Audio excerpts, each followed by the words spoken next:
Hello and welcome back to the Slam podcast in a little bit of a different setup today. Ollie has escaped back down south, so he's joining us via the big screen, which is a bit mad. I'm not too sure how to look at him.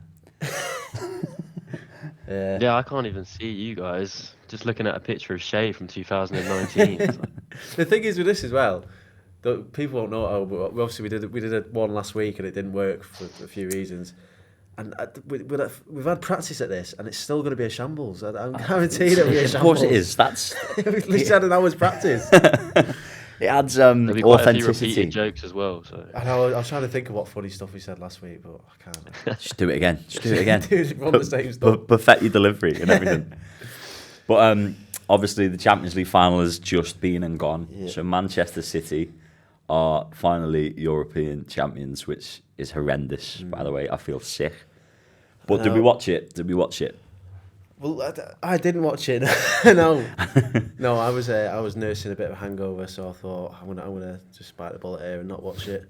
So I can add no insight to this game. I was at a barbecue where it was on, so I sort of watched most of it, and then I just half time I thought Inter are still in this. I thought within the first 10 minutes you'd be able to tell whether City look like they're going to bottle it or Inter just look like they're going to play and put 10 men behind the ball. Yeah. Got to half time and I was like, oh, you know what, maybe.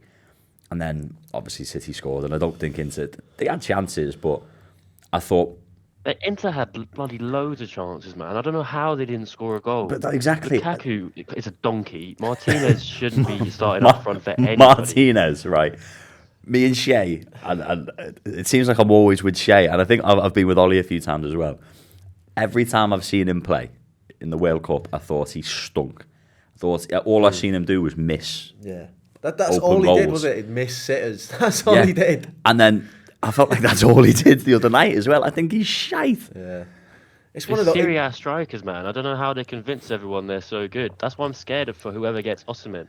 Because it's just going to be another Serie A striker that's probably going to come to a tougher league and just miss everything every day. It does feel like that league, you can go there and do really well if you're an average player. It does. I mean, it might just be a coincidence, but there's so many, just from United, there's so many average players that were in the Inter team that got to the final of the Champions League that are just bang average. Well, but it's even when you like, is it Daley Blind is like, he went to Ajax, didn't he? And it's like, yeah, he's at Ajax. But you see, like, it's the same thing when they go abroad to those leagues and they play in Europe, and you go, oh, why suddenly do they look all right?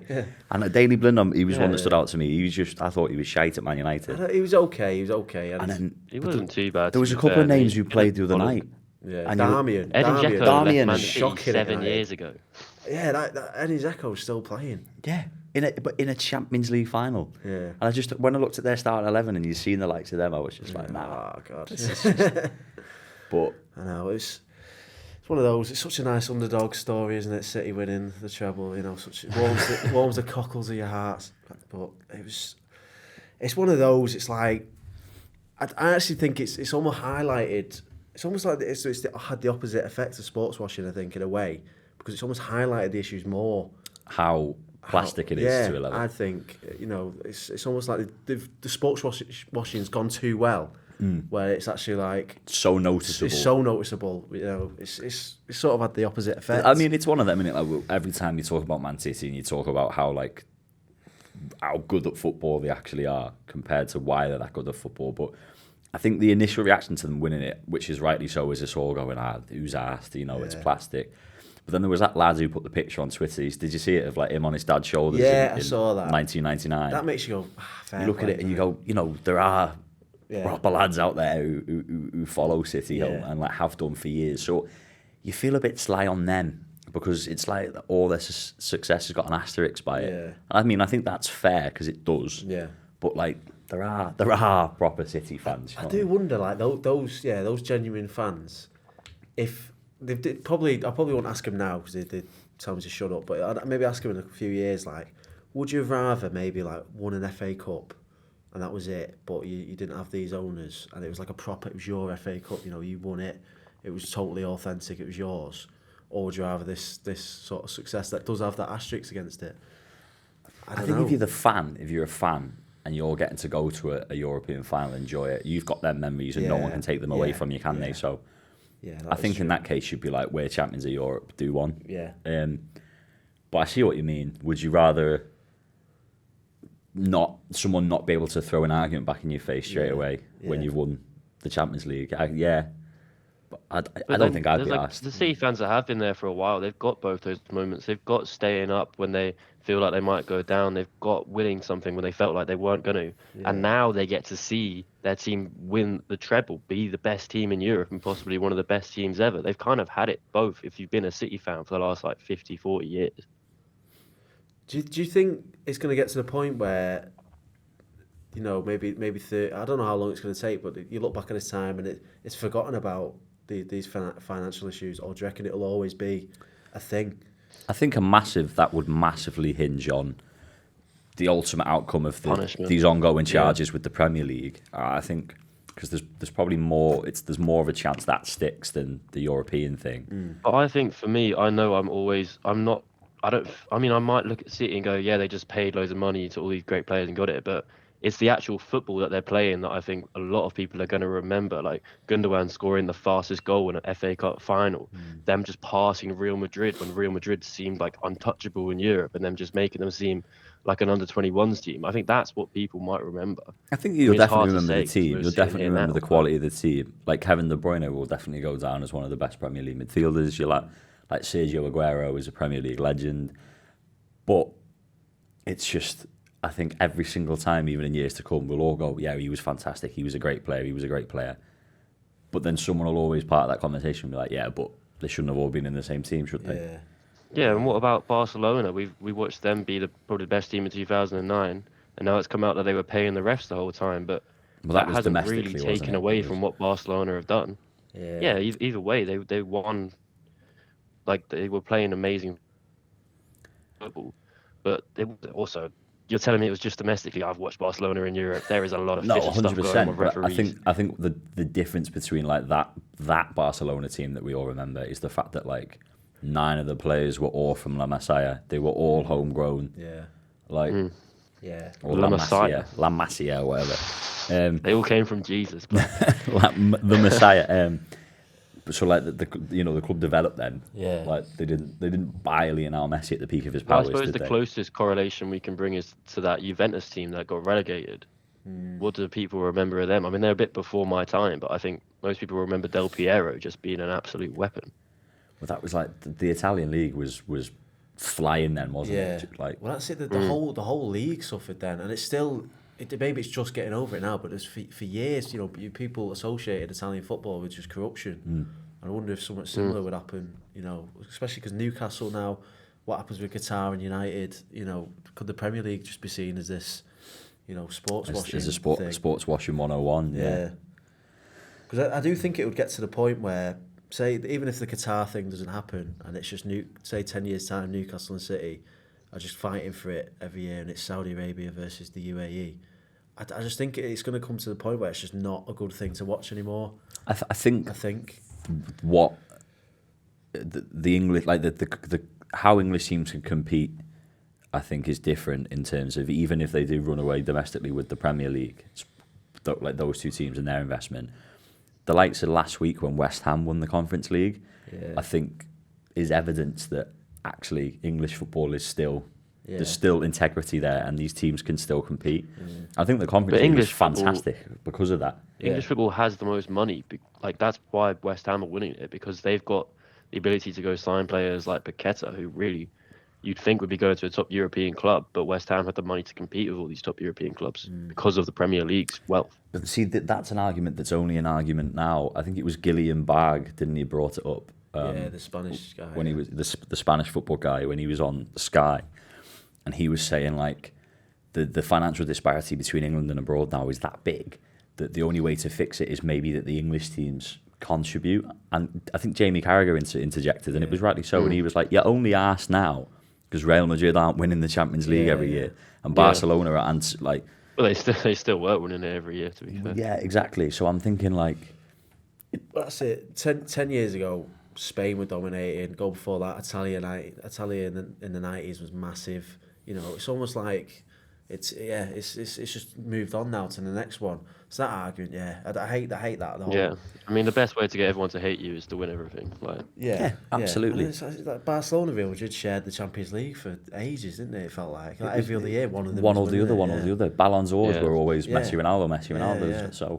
So yeah, I think in that instance, it's just moved on. But it's just like the only argument they could have is just the states owning clubs. You know, that's the only thing. But obviously PSG is the same. But then, when you look at Spain, like Real Madrid is it's the same with like PSG in a way in France, because of the amount of money to the countries that they play in, that they bring in. Yeah. The government are inclined to help the clubs or to bend rules or to try and, like, when PSG signs everyone, like was it last season or the summer before when they got like Ramos, Messi, everyone? 2 years ago. I think. And like this, because of the sheer money that would bring into France, the French government were like, oh, we like help this and we can change that. Yeah. Same with like the Spanish government with the allowances for Barcelona for them to like register players and stuff. It's like, so even though they're not state owned, they're that big within their domestic league that they're sort of state backed. If you get me. Yeah, they have that pull to be backed by the government. Yeah, I see that. I totally see that. Yeah, it's a good point. I think football in England is more disconnected politically than it is in other parts of Europe, which is good. Yeah. But also it's allowed countries that own clubs, which is Especially, did you ever hear about like back when Real Madrid first won their Champions Leagues, like back in the 50s or whatever it was? They literally the Spanish government allowed, like they were allowed to just pinch like Valencia's left back for the Champions League final and stuff. Like that was allowed. The first, I think it's Real Madrid's first 4 European Cup titles. Like until it's like when it first started, it was an invitational tournament where Real Madrid picked the teams that were in it. Which, so like 4 of their titles are from a competition where their president at the time was like, that team can play, that team. It's a bit of a joke, that, isn't it, back then? But and yet all history remembers is Real Madrid were the champs. So that's my point. Yeah, is this 50 years time? Do you know what? Excellent point, mate. To be honest, 50 years time, is anyone going to think this City team? You know, but just before we move on from City, just remembers the winners, man. Well, yeah. Before we move on from City, I was mentioning this to you before, but I'm going to bring it up. And it's come to my mind like the last few days, seeing like Grealish basically getting smashed. And I think he does look like a proper sound guy, doesn't he? He's hard to hate. Yeah. And he doesn't look like someone regretting his decision. No. Sure. But my point is, seeing him, I just thought he's a proper character. And in that City team, I just think, you know, because the whole City setup's almost like robotic, isn't it? It's almost like it's got to be so perfect. You see Grealish now with like 98% pass accuracy, you know, doesn't take anyone, just brings it back, stays out wide, hugs the touchline. And I just remember the Grealish at Villa, and I really wanted United to sign him because I just thought, because obviously he has that character and he's a brilliant player. And I just almost feel like, is he going to live up to that potential of... He could have almost been like Gaza-like in how he was remembered. And I know, obviously, Gaza's got his issues, so it might not be the best comparison to have, but like that sort of... In terms of the star man of his team. Yeah, sort of like... I still think Jack is out there taking on players. He's just not having to do it all himself. He can now go out there, beat 2 players, and then pass it on, rather than having to beat the whole team and cut it in the top corner. I get what Shay's saying in terms of if he went to a club where they build a team around him... And he's the man. And then he gets success, but he's the man. Rather than being a really good piece of a really, really, really good puzzle kind of thing. I see what you mean. I don't think I agree with Ollie. I don't think he'll regret it. No, maybe that's too far. But I wonder if I'm just thinking 20 years time, if he's gonna just sit there. He had his time at Villa though. Yeah, but I mean, like if he tried to be that main guy where they built a team around him and bring them success, but it's so difficult to do that now. And when you've got Man City knocking on your door saying, come and be part of one of the best teams in history, it's tough to say no, man. Yeah. I think as well, now he's established himself in that City side. He's obviously a key player for them. But it would have been interesting to see if, say, like 2-3 seasons ago, we went to Man United. Yeah.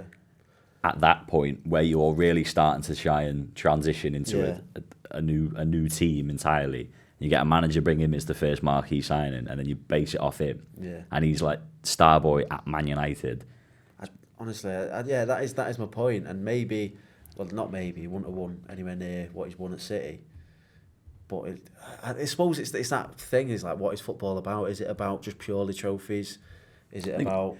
If he'd have gone to Man United, they built it and you become successful, which is a big if, by the way, because it might not work. Yeah. But if it had, his individual legacy would definitely be higher. He'd be more remembered as an individual. Would even have tried to build the team around him, though. They probably would have signed him and Sancho anyway, and then both kind of plateau and not really kick on. We were linked to him around when we got Bruno.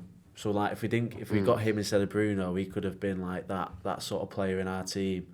I don't know. Like you say, it's a big if. It could have gone wrong at United. It could have, and he's I think it's fair to say he's doing all right at City. I think he fits so well into that City but it's just, team. I was just thinking, like, I used to watch Villa games just to watch him because he just had that sort of just exciting, appeal to wasn't him, he? Yeah. didn't he? Whereas now watching him at City, I go, oh yeah, he's played well there, but he's done nothing that's made me go like he used to, where it was like, wow. Yeah. I still watch him play for City and I'm like, damn, Jack Grealish has really come into his own here now. Especially this season. Every time I watch City, he's the one that's always attracted my eye. Obviously, Haaland's doing the madness, getting the goals. But I just love those, like, when you're beating man in the midfield and doing your job so well. And I think that's what Jack's been doing, and I just love watching him do it. I think, weirdly, it's like, it's a bit of a strong comparison this now, but it's like, if you were to go on YouTube now and watch a compilation of like very, very early Cristiano Ronaldo at Man United, when he's out wide, he's doing all sorts of mad, stupid flicks and he's cruising past players, and you go, wow. You constantly, every time he gets the ball, you go, wow, dead exciting. Then you looked at him a couple of seasons later where he's more refined, he doesn't do that sort of thing, but he's the best footballer in the world, arguably, and he's successful. Much more efficient. Exactly, he's efficient. So like, if you go from Grealish, like you having all that freedom at Villa, doing mad things, being dead exciting, to now, boring's probably not the right word, but to be more... Boring is the wrong word. Is the wrong, but to be more direct and efficient with what he does, but he's part of a team that's winning everything. Because you're playing in a more system where you have to play your role. You just... Because the system is so perfect and it's so good at winning games, you're just a selfish cunt if you're just going, I'm just going to do my own thing and party on the wing. Like, well, that's it. Try and and then I win guess it myself. none of us know him personally, so I think it goes off personality-wise and ego-wise. Do you want to be part of a great team, or do you want to be remembered as being really good? Yeah. Like, he's still going to be remembered as really good and one of the better English players of this generation because he's in that City team, but also because of the way he plays and because he can be the main man. Even in this crowded City team, he's still one of the guys that you think of first when you think of this City team. Like, the main duos seem to be, obviously De Bruyne's doing it as well, but Haaland and Grealish seem to be a bit of the poster boys of this Man City team. and like Haaland, I just thought, in the final specifically, you might disagree here, I thought he was a bit crap. I thought he looked miles off it. And interestingly, I think it's his last 7 games, he's got like 1 goal in his last 7, which is mad because of the season he's had, to have a bit of a drop off to 7 games. But I thought he stunk in the final, to be honest. And to me, when Haaland doesn't score, I don't think he offers much. Yeah. I agree that he was poor and that like 1 in 7 is mad for him, but I still think he was offering quite a bit. The way he was like getting in Onana's face constantly, just on top of him every single chance he got. And there was one point when Jack was like running through, and Haaland basically jumped in front of the other defender to stop him getting near Haaland. Like, his off the ball work is still constant, and it's just him having his presence there takes so much away from a defender's ability to concentrate on the man with the ball. But so when you've got this giant 6'4" Viking locking around you. It sounds a lot like then, Ollie, that Darwin Núñez has had a fucking fantastic season, doesn't it? Then in your own, yeah, man. If he'd scored 50 goals in all content, yeah, he would have had a fantastic season. But no, like that's it. I'm not going to criticise Haaland because he's been an absolute beast. But I just think it's quite mad how he's the poster boy of the season, but his drop off, it's gone really undetected, to be honest. Because I think there's been 2 finals in there, and yeah, I just thought he was miles off it in the Champions League final. I've just thought now, he's scored 50 odd goals this year. How many of them can you actually remember? Oh, quite a few. I mean, the one against Dortmund was crazy when he stuck his leg up and just threw Yeah, his yeah, whole I body remember at that him. one. I remember a few where he's just like, you just think, how has he not gone down? And he's just like, Yeah. Yeah. smashed But it from I suppose 30. I'm thinking like, I'm trying to think of a big goal he scored. I suppose that Dortmund away one was reasonably big. But would you take then? Would you take? I mean, I think it's a bit of a stupid question, to be honest. I think I'd absolutely take would you have a 50 goal? I'm sensing a stupid question. Would you have a 30 odd goal feel a it. season striker in the league who, in your big games, disappears? Or would you rather have someone who's maybe 20 goals a season, but he's getting a brace again in your biggest games? Well, Oh, well, I don't even think that's stupid. I feel like you can score 50 goals and that's great, but if you score 20 goals that are goals that put you in the lead or get you an equaliser, then you're taking those 20 goals. I think it's different for City because City can afford Haaland to Yeah. not score. I'm because just there's thinking that of many like, would I players who rather, can. would I? Well, you basically described Didier Drogba as that second striker. Yeah. So Yeah. would you And rather I have? fucking love Didier Drogba. I mean, Didier Drogba's Premier League legacy is immense, and he is big game players. But in terms of league seasons, I think Darwin, as we mentioned before, has got more goals this season, or level with, than Drogba did in like 6 of his 9 seasons at Chelsea.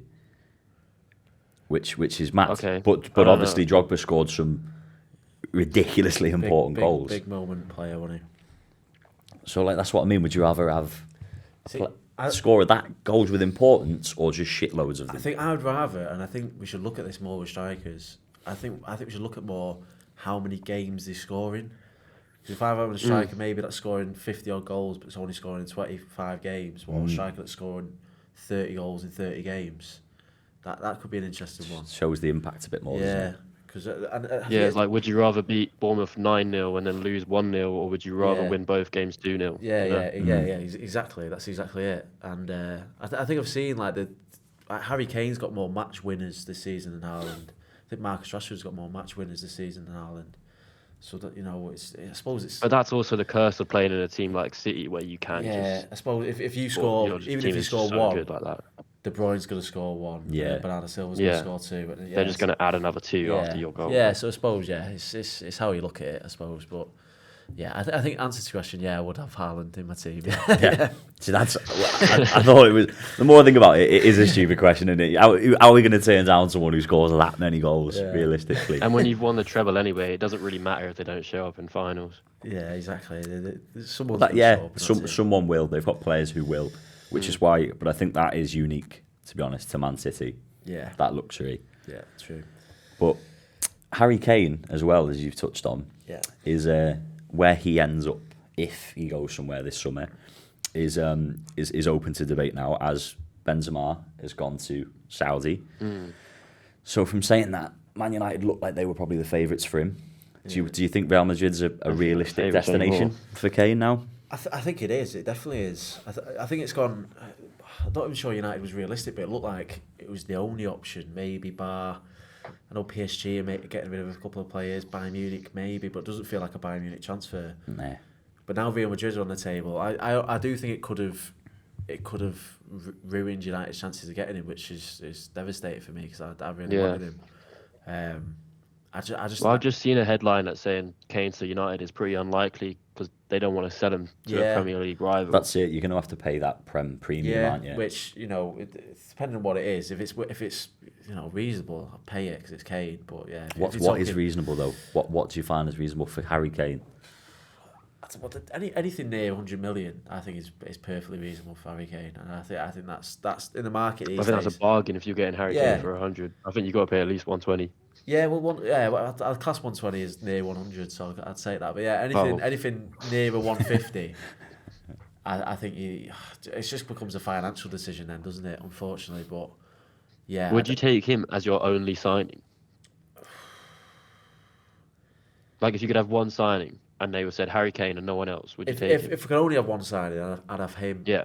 If it's the question of can I have either him or like 3 other signings in other positions, I think I still have him because Yeah. just because I think for us, a striker is so important. It's literally our most crucial position we need to get this summer.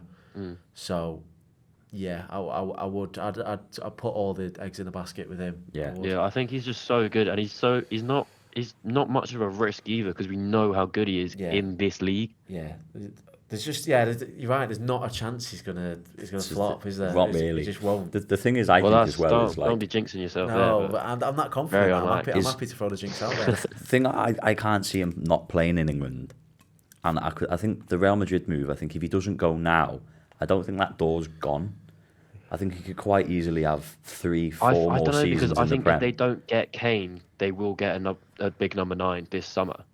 Yeah. And the only way I can see him playing outside of England is in that Real Madrid shirt. Who are your other big number 9s? What, Osimhen? Mbappe next summer. Yeah, Vlahovic, Mbappe. But then, do they There's other options, guarantee and you the Real same Madrid goals? don't like to sit and wait around. Do they guarantee you the same goals as Harry Kane? I think Premier League going to Spain, it should be easier. It should be.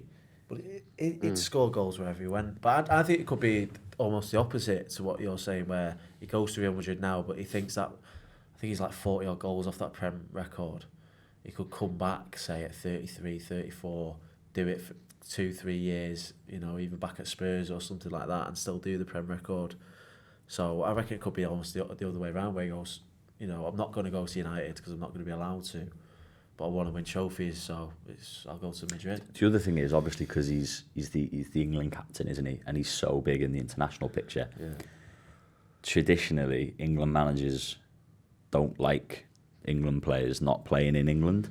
I don't think you'd ever see Harry Kane drop from the England team. No. But do you think? Not a chance. He's the captain. But do you think leaving the league entirely and going to play in Real Madrid damages what you can do for England? No, I don't think it does at all. I think he's still England's number 9, and I think Bellingham's still going to get called up, even though he's going Real Madrid. I don't think England players leaving for Europe is that big a thing. I feel like so many people in the English media think that they just can't see English players in Europe. No, the thing is, like, not that unlikely. I agree with you massively. Trippier did it. But there's English lads who've been snubbed recently who shouldn't have been because they play in Europe.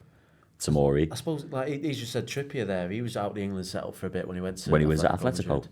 So yeah. I think your point's a good one. I think because it's Kane, I just think he's above that almost. Like I think it was one of the players. He's always going to be selected as long as he's fit and willing. Yeah, he's going to go. If it was one of the squad players, I think that there could be an argument to that. But I think The but I don't think it is when you're going to Real Madrid. Well, yeah, I suppose. The other thing I'm going to bring up as well, because when I said before, it should be easier. If you can score that many goals in England, you can do it in Spain. Look at Eden Hazard. Yeah. Yeah, I mean, every league is different, isn't it? You've got to adjust to anything. So, plus Harry Kane can barely speak English, let alone trying to speak Spanish. What happens if he goes to Spain and you've seen English players struggle to adapt in Spain before, to be taken? Gareth Bale was phenomenal for Real Madrid. Yeah. Their fans don't particularly like him, do they? And his legacy at that club's immense. So, I just think there's so many reasons why I can't see him going to Spain. But then I think it's just Man United or stays at Spurs. Yeah, I think now that Tottenham don't want to sell him to a Premier League rival, they've come out and said that. I just think Real Madrid is Harry Kane's future. Yeah, it's purely on the options available. I think you look at that and you think that is at the minute the option he has. So it's whether he takes it. That's whether he takes it. Yeah. The other one looks like you're getting Mason Mount, doesn't it? To be honest, that looks pretty done. Yeah. Obviously, we had a little chat about this last week, but the recording didn't work. But yeah, I think I'm happy with that. I think it fits into our midfield quite well, because I really rate Eriksen, but I just in the big games like the FA Cup final, he's almost he can't get about the pitch. When we're not having a lot of the ball, I think he struggles, and that's where I think Mason Mount could. I mean, he's aging, isn't he? Yeah. Eriksen, Mason Mount's probably 8-10 years younger than him. Yeah, it's about 8. Yeah. So the age of the squad goes down. his work rate is incredible. So I think he fits into that midfield. He's a very talented player, Yeah, Mason Mount. exactly. He can slot into any midfield, and because he can play such a wide variety of positions. Exactly. And he's just such a teacher's pet in a way. Like I think Erik ten Hag was interested in signing him when he went on loan to Derby. He wanted him in the Eredivisie. So I think Ten Hag has studied his game quite well, and so I don't see him. We were linked with him into that United team when it first looked like Mount was leaving, and we were linked with him, and I was instantly filled with this feeling of I know we desperately need midfielders, but I was I'm just felt like is that so average? I'm not sure. And then I thought about it a bit more, and I thought the exact same thing when we first signed Alex Oxlade-Chamberlain. Yeah. And before he got injured, going our Champions League run that season, I think he was absolutely amazing. Yeah. So then I thought that, and I was like, I think I'd have him. I would have him. Yeah. But then we've got McAllister now, so I'm not gutted. Yeah. I think if it was a toss-up between the two as a sort of midfielder that can play in a lot of positions and does the running for us, I think I'm taking McAllister. But yeah, I mean McAllister's very good, but we've only seen him have one season. Mason Mount's been Chelsea's best player for the last 3 years. Yeah, listen, I think he's a steal for Man United. I think. Well, I don't know about steal because I mean you say it's done, but Chelsea, Man United still cannot decide a fee. I think United put an official bid today, but Chelsea want close to 70 million. I think United, I don't know where, they're probably closer to 50, something like that. Yeah, 40, 50, I think. I think that's fair, though. For a player, 1 year, is it 1 year left?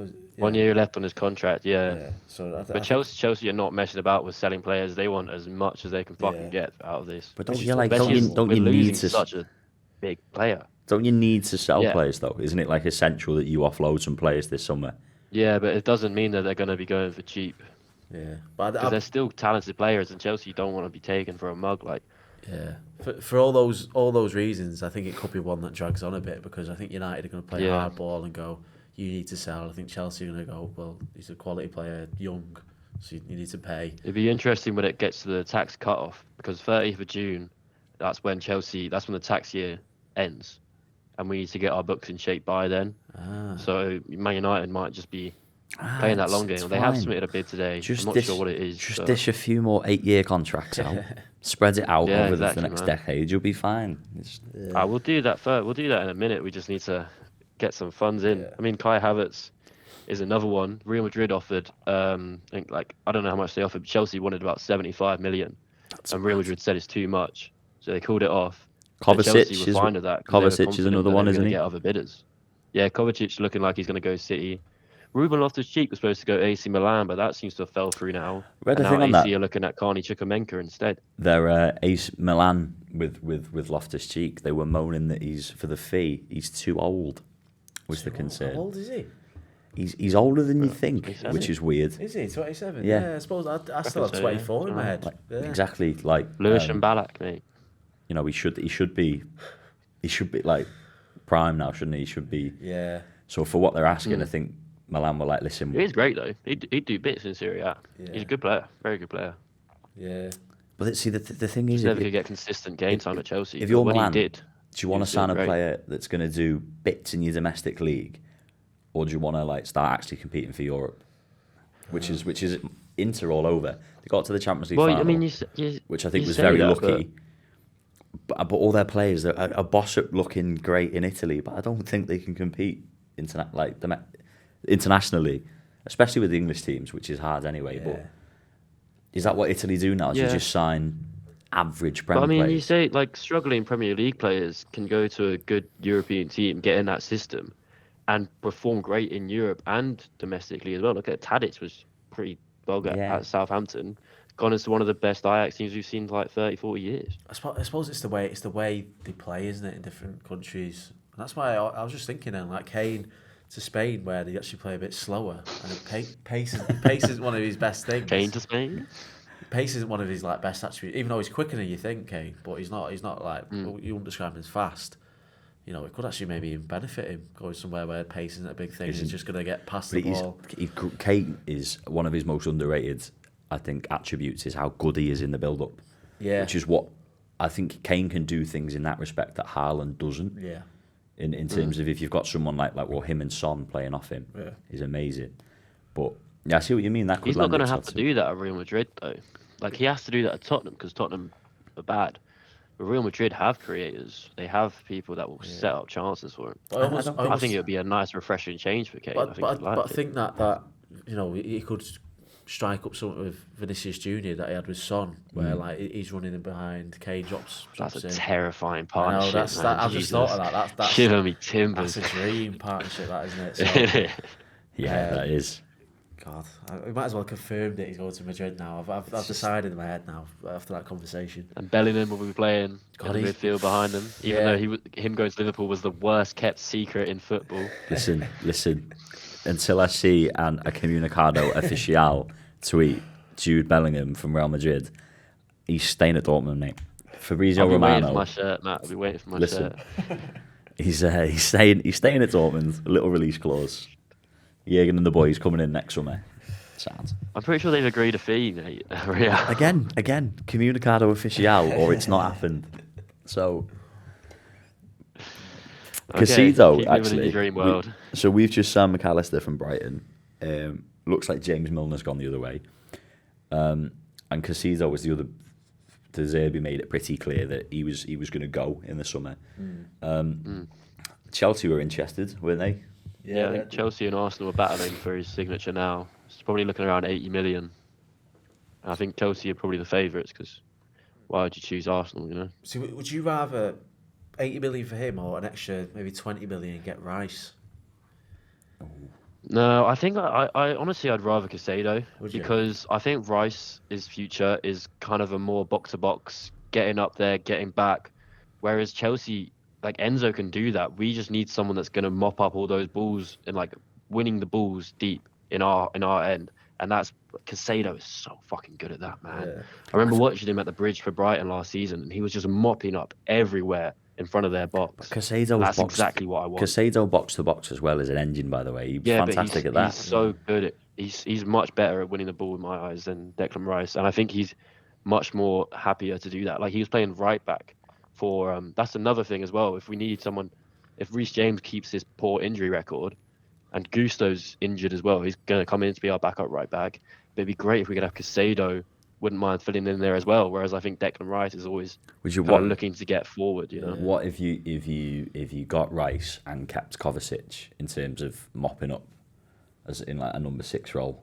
Again, Kovacic isn't he's not a DM. He's not a mopping up, winning all the balls in at the back. He can do it. He can do it. His But tackling he's not. immense. Look, we've got lots of players that can do it. I want a specialist. I want someone who's really fucking good at it, and that's their main attribute. And that's not Rice's. It's not Kovacic's. It is Kante's, but he's looking like he's going Saudi, and he hasn't been that guy since he's really had that long injury. N'Golo Kante, I swear, just looks at the season schedule and goes, when are we playing Liverpool? Right, I'm fit. Plays Liverpool, and then he's just injured again. Every season, that's all he does.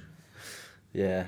I mean, the way I see it, I think Chelsea and Arsenal, one of them's going to get Caicedo, one of them's going to get Rice. I think that's what I think's going to happen. I'd rather Caicedo than Rice at this point, unless Rice coming in meant we kept Mount as well. I'd like that. But I just don't see that happening. I think I'd have Rice over Caicedo. I would have Rice over Caicedo. Straight. Something this week that I've seen popping up in a few places is I just noticed a few players retiring at the end of the season, and it just felt like my entire FIFA 13 Ultimate Team just called it a day.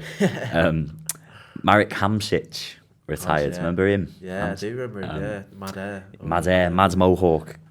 He retired. And where was he, by the way? Where was he at the minute? He's been in Turkey, I think, for quite a while. I'm not sure. I want to say Fenerbahce, but I'm not massively confident in that. See, I just remember at Napoli. Napoli for years. Yeah, he was Napoli to me. And then Zlatan. Yeah, Zlatan's retired. And what a career, by the way. I think more recent years, his persona and the act that he does is sort of overshadowed how good he was. Yeah. Absolutely incredible player. You just look at his record. He's done it everywhere, and he's done it well. And he's the definition of he talks talk, and if he couldn't, if it was anyone else, you'd go, oh, a bit of a knobhead.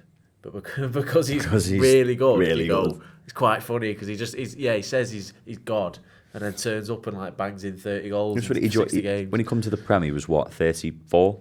I think he was 35. I think he was 35 when he came to United. When he gets to the Prem, Yeah. playing for Man United Yeah. at 35.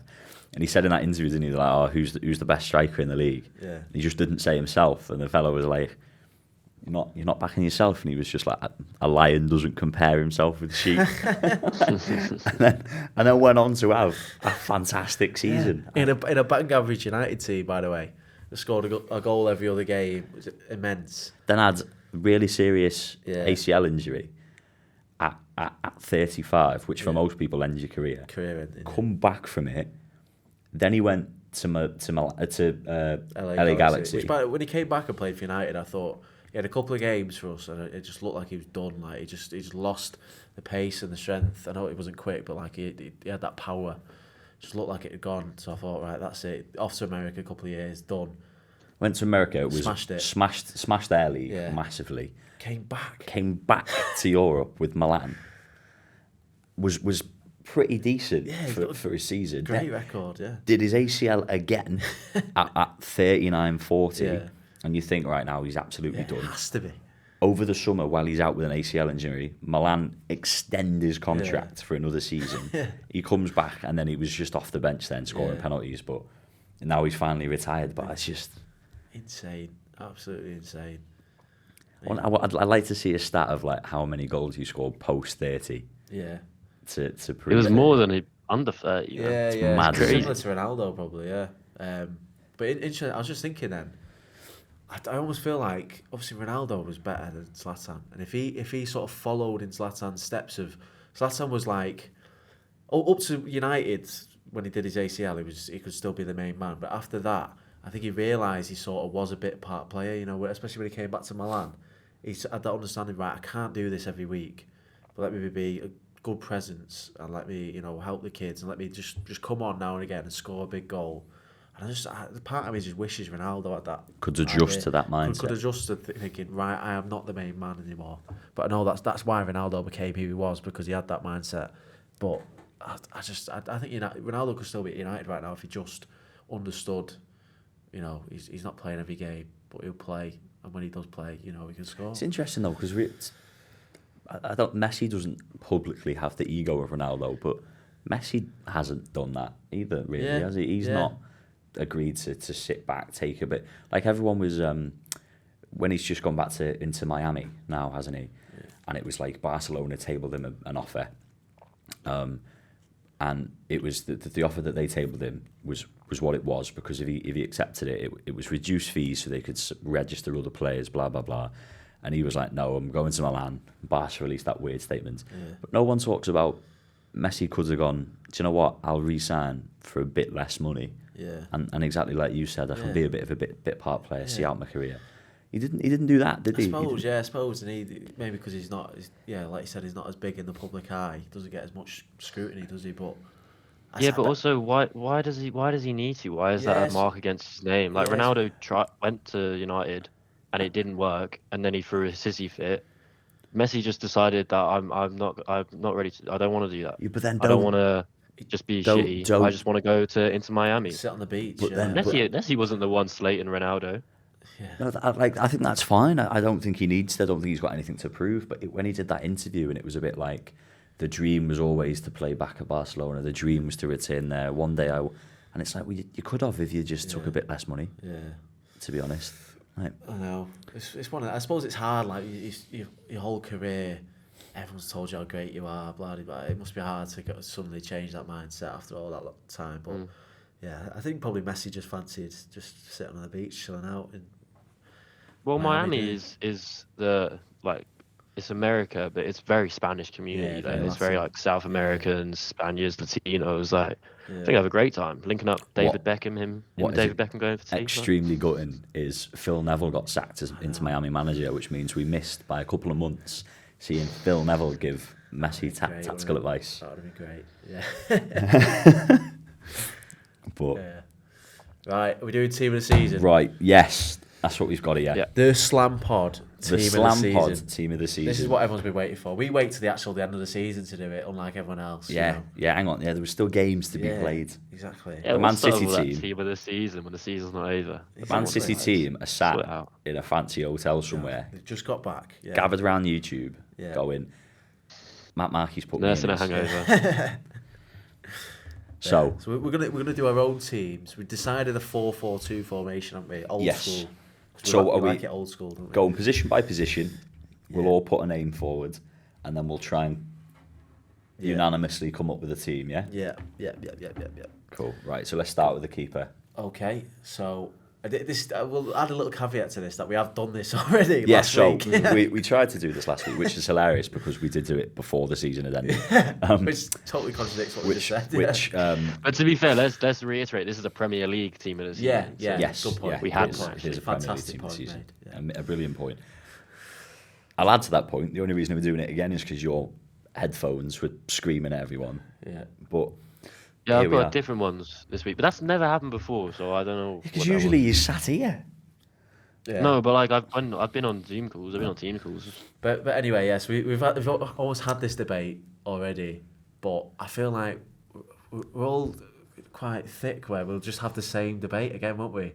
We haven't learned anything. Well, we'll happily have the same debate Yeah, again. yeah, And yeah. just talk at each But other. I think we won't even realise we're having the same debate. I think we'll just. I wouldn't also. I'm going to put. I think the teams will be completely different. I think I'd love to go back and just see. I bet there's about. Have 6 you all players changed your different. teams?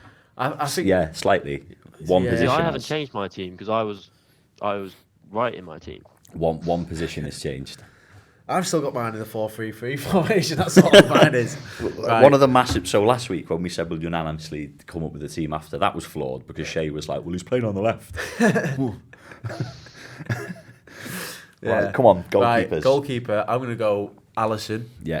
I think he's Yeah, I think been. we've all gone Alisson. Yeah, I think we have him, mate. So alongside Salah, Yeah. I think he's been your best player this season. I think he's been our best player. Yeah. Yeah, definitely. I think he'd be far worse off without him. I think he's. Definitely. you know, I think there's been more of an onus on his goalkeeping, Yeah. and I think he's been fine. Yeah. He's been really good. Yeah. So, But yeah, so that's unanimous. Straight Bang. in, Alisson. You're in. right back. I've gone. I think this is where we had the debate. I've gone Kyle Walker. I think it's close. This I've gone Kieran Trippier. Yeah, this is where I've gone Kieran Trippier because I think he's been a lot more important, and I think he's been by far the best right back. Yeah. Like right back rather than Pep's right back, where you never know where they're actually going to be I playing. also think with Kyle Walker, I do think he's unbelievably good, but I do think there is a hint maybe of a little bit of being overrated. He was fantastic how he handled Vinny Jr. Yeah. But where I say overrated was just after the Champions League final, Jack Grealish turned to Thierry Henry Oh, I saw this. on the CBS desk and said, "Do you think you in your prime could have got past him?" Yeah. And Henry was like, "Yeah." Yeah. And I was like, "You're fucking course he could." What? Yeah. Yeah, he could, but also Kyle Walker would give him a proper good game. Like Kyle Walker's fast, he's strong. Vinicius Junior is everything. He's got it all. And I think Kyle Walker. I just pocketed think that. Kyle Walker's season, obviously they've won what they've won, has been blown up because he handled Vinny Jr. Yeah, maybe. And he's had a good second half of the season, which maybe in my thinking.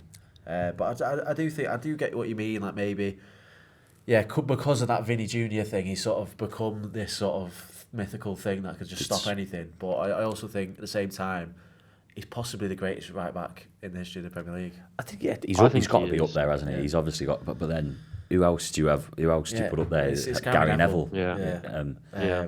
But I just think Trippier's impact on Newcastle this season, football-wise, is probably one of the reasons, other than the fact that they're owned by Saudi Arabia, that they are where they are. Yeah. And he's the captain. Yeah, I did have Trippier at left back, so Right. we Yeah, because he just decided to throw this. yeah, season out the window, there'll go be back no to 2010, debate without me 2010, here. Right, so we're happy. We've all unanimously got him in a team, so he can go right back. So Are we doing Should you- both your centre halves? should you say both? Yeah. Yeah. So I've got Stones and Saliba. That's Right. my pair. I've got Stones and Sven Botman. Okay. I got Stones and Martinez. Yeah. Okay. This is all coming back to me now. This debate. I think I put Saliba. Stones is Yeah. Stones is in. Stones But is that's in. just Stones. Stones Which- is there, man. He's Can been we- elite. I think Stones is amazing, and in that Champions League final, he was playing as a number 10 in midfield at one point, and was unbelievable. However, yeah, I don't think he was that good. I think he had a fairly poor game. I think that's, He's falling over. He looked shattered. He looked exhausted. I thought he was brilliant.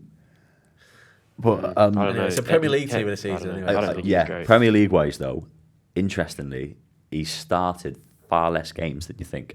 Yeah, In like every season he's been at Man City, I think the most games he started is 20 odd in the league. in the league. Yeah.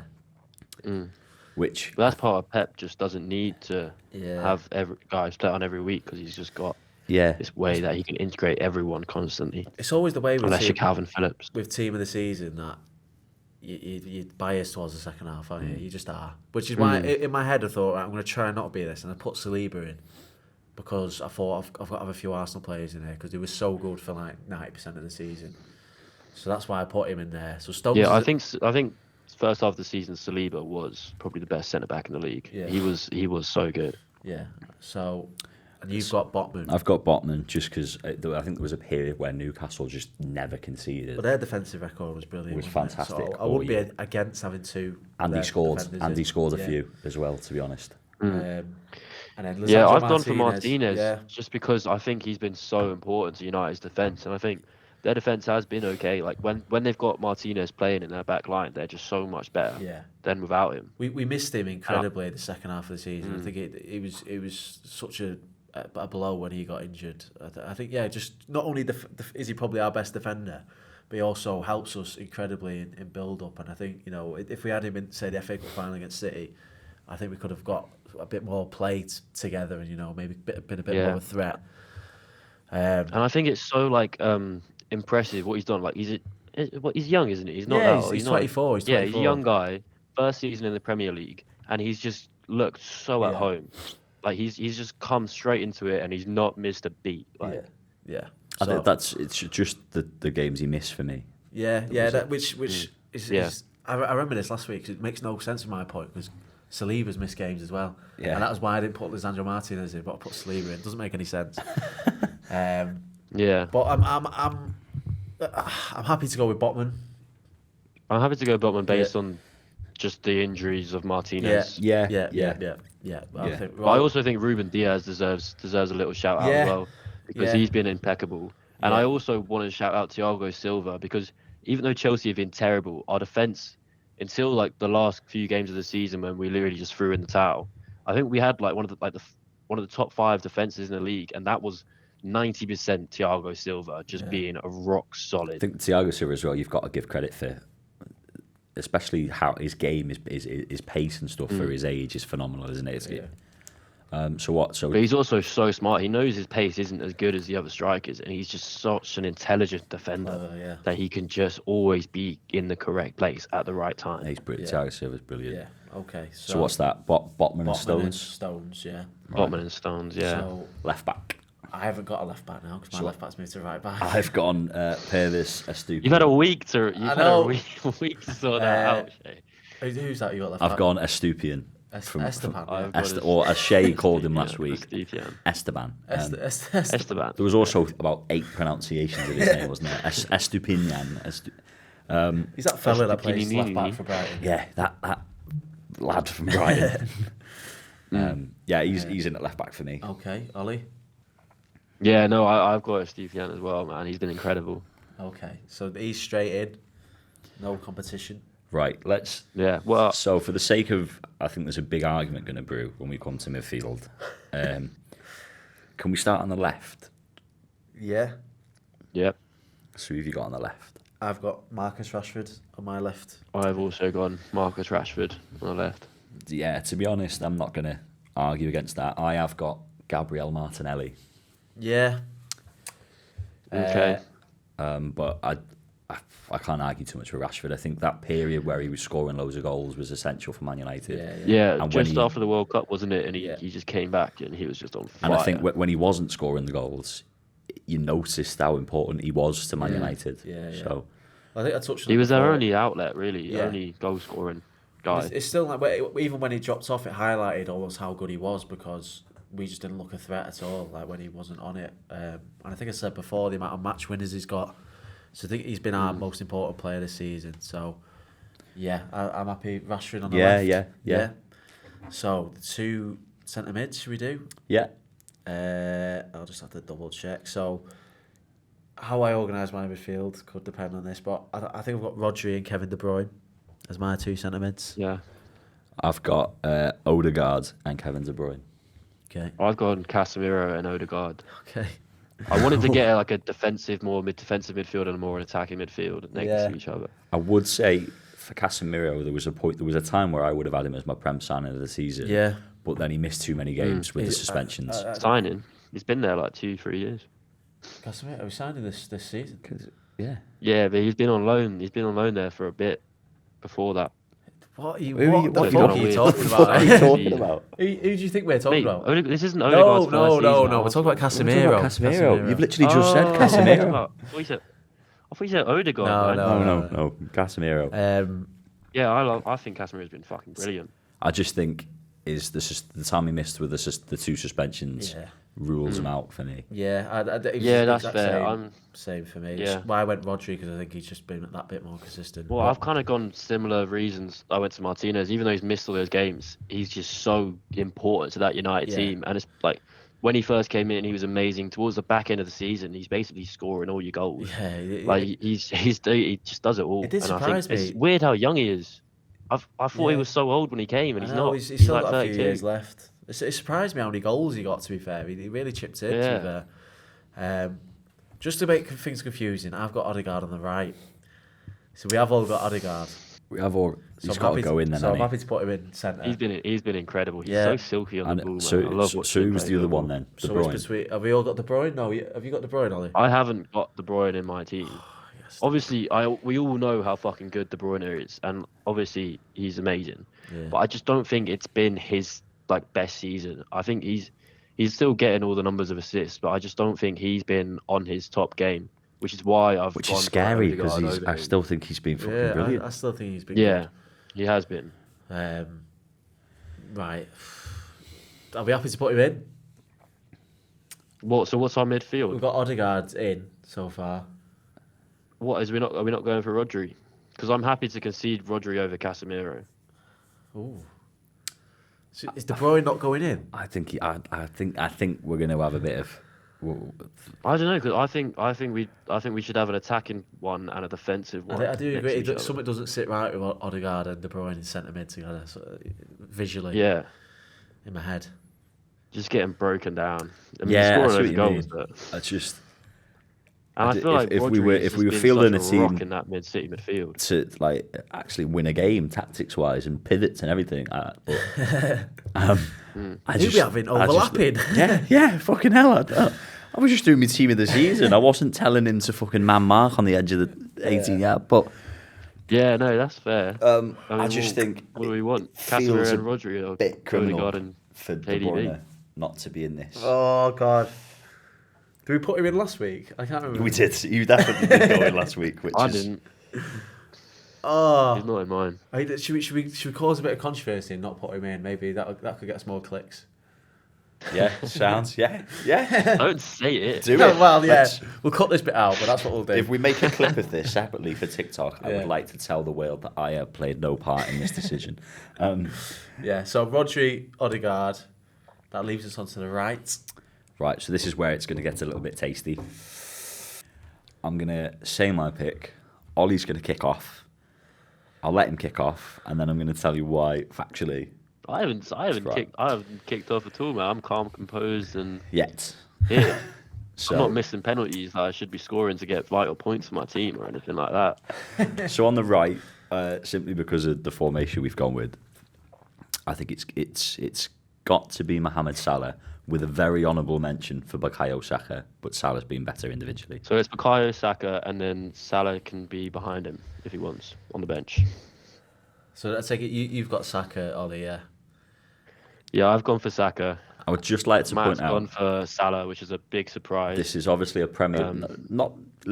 Even I'm looking at this from a neutral perspective. If Arsenal had won the league, Saka would have been essential to that, but they didn't. So I've got to look at it just an individual season. Liverpool won the league. From well, this is my point. From two teams who didn't win anything, I've got to look at it as Premier League individually. Salah had a better season than Saka. Only, and we're just doing this off the Premier League, this team, only Haaland, Vinny Jr. Well, Saka's not got anything else in any of the other competitions, so yeah. Only Haaland, Vinny Jr. and Mbappe got more combined goals and assists than Salah what in the happens world. to just the Premier League? So that's my point, because he's got more than everyone else in the Premier League. You've got to look beyond the Premier League to get better than him. Bar Haaland. He doesn't have more goals than anyone in the Premier League. What are you on about? He's got more goals and assists. Only Haaland has got more than him. Goals and assists combined in the Prem. So he hasn't got the most goals and assists in the Prem. I said, bar Erling Haaland. Why are you going to Mbappe? Bar Haaland, Bukayo Mbappe Saka and Vinny has Jr. been vital in the second best team in the league this season. He's been probably their best player apart from Odegaard. He's got double figures in goals and assists, and he's led his team to second in the fucking league. He's led his team to second. Yeah, great. So, yeah, where's Salah led his team? Fifth. Fifth, yeah, playing you, and they would have been about 15th without him. And where were they supposed to be, and where were Arsenal supposed to be? Probably reverse. You'd probably expect Liverpool to be second and Arsenal to be like potentially, fifth. yeah. But I think because Saka's been so good, Liverpool haven't he's come helped that fifth. team get to second. They've massively overachieved. Liverpool whereas haven't. Salah's team has massively underachieved. But they haven't underachieved because of Mo Salah. They're lucky No, they didn't haven't. underachieve more without Mo Salah. Yeah, Right, come on. I think his I combined agree. goals and assists. If you've got to look at them as individual seasons. Salah has had a better season. But are we just looking at goals and assists, or are we looking at the way they've played and how they've improved their teams? Right, look. I'm going to have to make a decision here because my right midfield has moved to centre mid, so I don't have one. So it's my pick. And last week I went for Saka. I just think it's absolutely. I just can't. I can't look I think at you have to put Saka in there. But I agree. don't. The end of his season was poor, but that's because he just dropped. He just fell off. He didn't have the stamina to keep going because they were relying on him week in, week out, and he's a young guy. And I also agree that that's a poor excuse from Arsenal.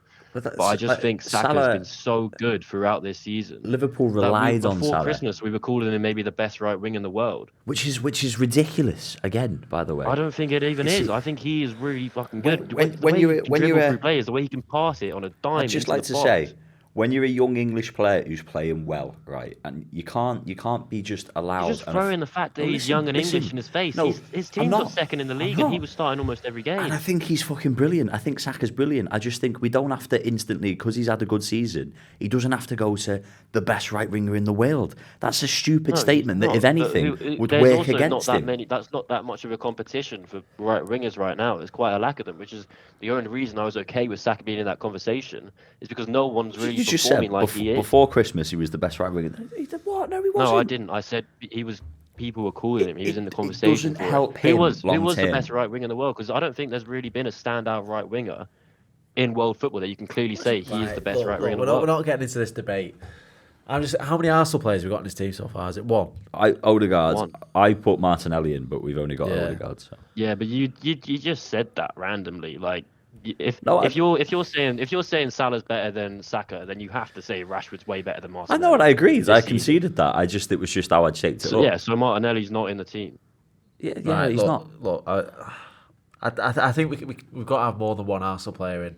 Otherwise, we might get shut down.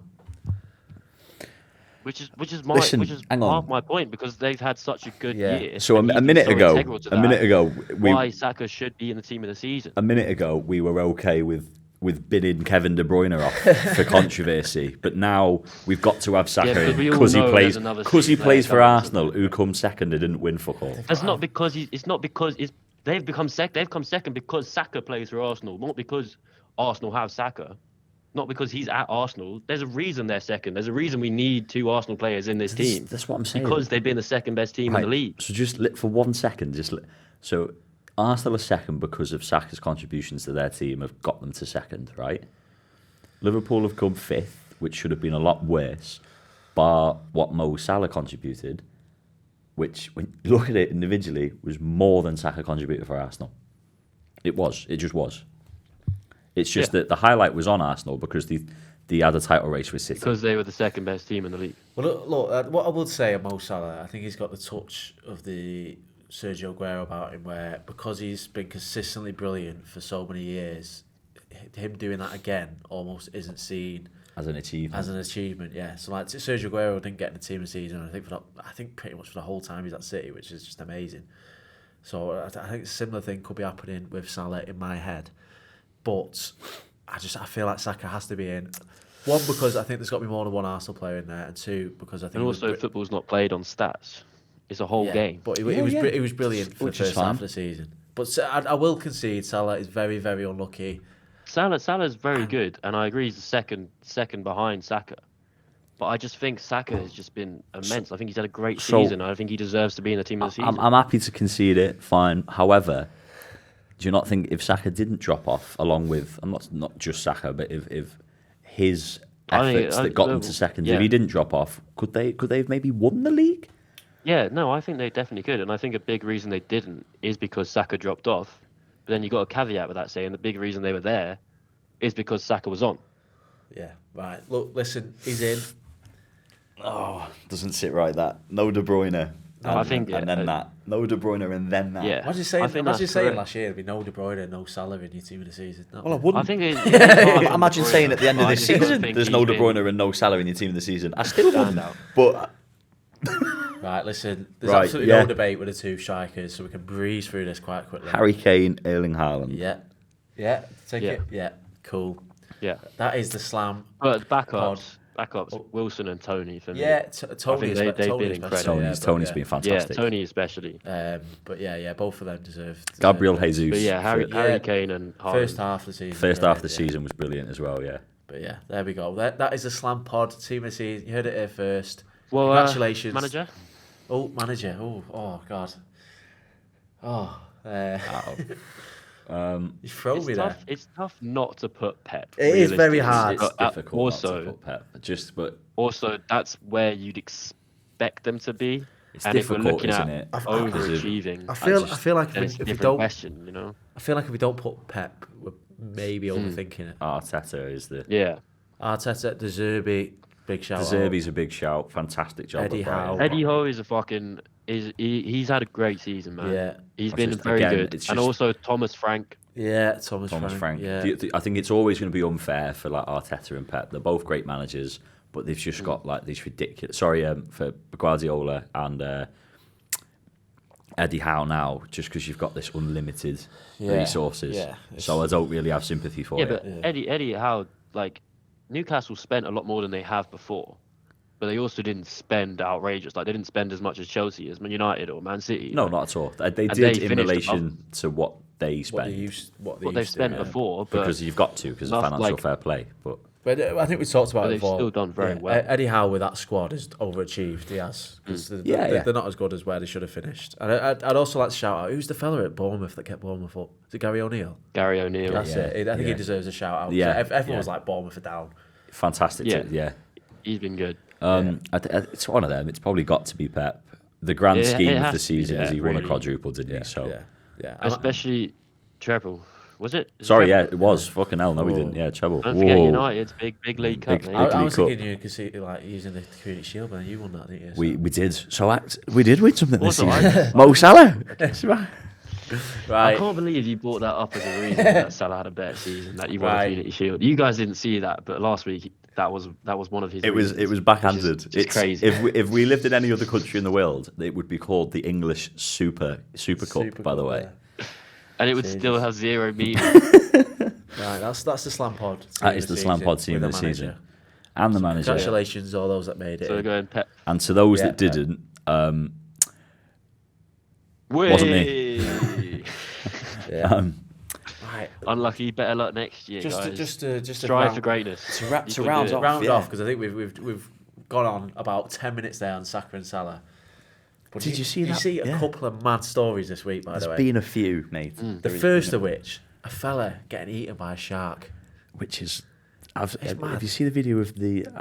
I'm pretty sure we can say it is the shark attack in the video. Yeah. It just keeps going for him. Yeah, I know. Which is mad because it was like a film, wasn't it? Like that's how shark attacks happen in Jaws. It's how it happened in real life. And then all of a sudden he just like goes under and he's gone. But there was a point where he was under, his legs were in the air. Then he got back up, was swimming away. It was happened over like 30 seconds. Quite brutal, to be fair. Was. Then I think eventually someone got out there someone got to him. Did they? And it was too late. Then he was dead. Fucked, yeah. But after it, they fucking dragged this tiger shark up onto the beach, which is open to debate as to whether it's the same tiger shark, whatever. Just a tiger so it might shark. just be a fucking tiger shark. But I was reading a few Twitter threads discussing this shark attack, and I lost fucking brain cells. There's just people on both sides going, well, yeah, it was like, someone really genuinely thought the reason they were killing the tiger shark was to punish it, right? so they captioned it. What does killing the shark do? It doesn't understand why you're killing it. Yeah. And I just thought they're not killing it to fucking teach it a lesson, are they? They're killing it so it doesn't fucking eat anyone. And someone else was like, "You've got to, because it might come back and eat someone else." Yeah. And someone was going, "Nah, they don't do that. They don't do that. They don't get a taste. They don't get a taste for fucking humans. They just don't do that." Someone else was going, they've just killed a shark because it makes people feel safe. Yeah. And I was just reading, every cunt was a fucking Nat Geo shark expert, but it just made me laugh. That comment. It doesn't know why you're killing it. Yeah, I must say, like, I'm not against animal cruelty or anything, but I mean, I am. Sorry, I am. Animal cruelty. I am against animal cruelty. Pause it, clip it, send it. He's getting arrested in the morning. But can I just say that people who put Saka in team of the seasons over Mo Salah are in favour of animal cruelty? Yeah. Can I just say, people that put Salah over Saka are clearly scouts or anything. Right, but I am truly against animal cruelty, but I'd have to be very hard pressed to feel sorry for a shark. I just don't have it in me to feel sorry for a shark. I can't. I mean, I don't know, Shay. It depends on the circumstance. I don't know. If someone just started filling a shark in, I'd be a bit like, well, what? Yeah. But you see, nature is mad. I saw actually another clip today, which was a snake came off a telephone wire, like those telephone wires, like dangled off a telephone wire, just like a big crow was sat on some like shed or something, just ate its head. Is this real? Yeah, no, I'll show you after. It just ate its head like that and just dragged it up like that. And I thought, that is nature. Nature is just so cool. Nature is mad. It is. That is nature. So do you believe in them big sharks? Them. Yeah. I don't feel sorry for them ones either. Yeah, Shay doesn't feel sorry for them big fuck off sharks. No, but it's nature's so cool. You know, you watch those David Attenborough documentaries, you see, it's ruthless out there. Speaking of nature being ruthless, though, one place it's proper fucking ruthless is the Amazon jungle. Oh, mate, that is the other story. This is the other story. These fucking 4 children, 1-year-old, 4-year-old, 9-year-old, and a 13-year-old survive 40 days in the Amazon rainforest by themselves. It's basically the 13-year-old, this 13-year-old badass girl, like just jungle trained girl, kept alive. He was 1 year older, younger brother. 1-year-old baby, man. And then like a 2 younger siblings as well. Kept him alive, like knowing what fruits to eat, knowing what's safe, what parts of the jungle should be, building them shelters. 13, 40 days. That is over mental, a month. Isn't it? That is incredible. That is honestly amazing. The people tracking them, they were tracking them through, and they found like footprints bitten into fruits, like makeshift shelters that they'd clearly stayed in. Yeah, it's basically for anyone that doesn't know, they were on a plane that crashed into a river, I think it was. And I think the mum and the 2 pilots that were aboard died, so they were dead. Yeah. Then I think so. They died. They died. So then, to clarify, they were dead. Yeah. so then, like, they lived near this plane wreckage for a couple of days, like eating the leftovers on the plane.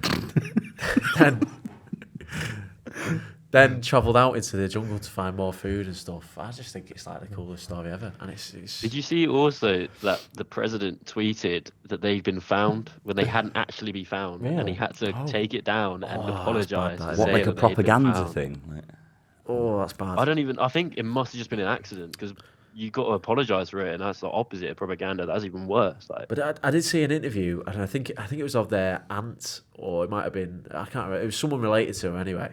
And I don't know if this is just like it's in Colombia, and that they're all a bit like fucking. it's a bit mad. It's Isn't a bit of a mad They place. call people names like Estupian, Estupinian, Yeah. so fucking ludicrous, mate. Really. Yeah. Isn't he from Ecuador? Yeah, he's Ecuadorian. Oh Yeah, he God. is. Oh. The Yeah. Amazon. It's a mad place, and this auntie was just like, imagine like over here, your 4 nieces and nephews have just been found, like in some jungle somewhere. You'd be going, oh, yeah, it's amazing. This auntie was, well, they've been trained, you know, it's That is it's mad, isn't it? honestly, it was That I like, saw. Yeah, her grandma came out. And she was like, "I'm just glad Mother Earth has released them to us." Or but it was something just like that. absolutely no Badass. emotion on her face, the one I saw, and I was like, all right. Inside job But that she's tried to do them in. But She shot the pilot. Fuck me, it's been a long Yeah, I season. know. hasn't it? Jesus Christ. right. Yeah. Sorry to our Colombian and Ecuadorian viewers. God, yeah. Um, This could be the very last episode. We could be cancelled. cancelled. If the team of the season itself wasn't enough, this conversation's ended it. It's been fun. The slam is goosed. Yeah, but I'm conscious of time here because we've rambled on a bit. There might not be an episode 9, but if there is, we'll see you over the close season. We'll probably we'll find something to talk some shite about before the season kicks back off. Yeah, so it might just become an animal podcast. I love that. Just Shay, do you believe in? Do you believe in this?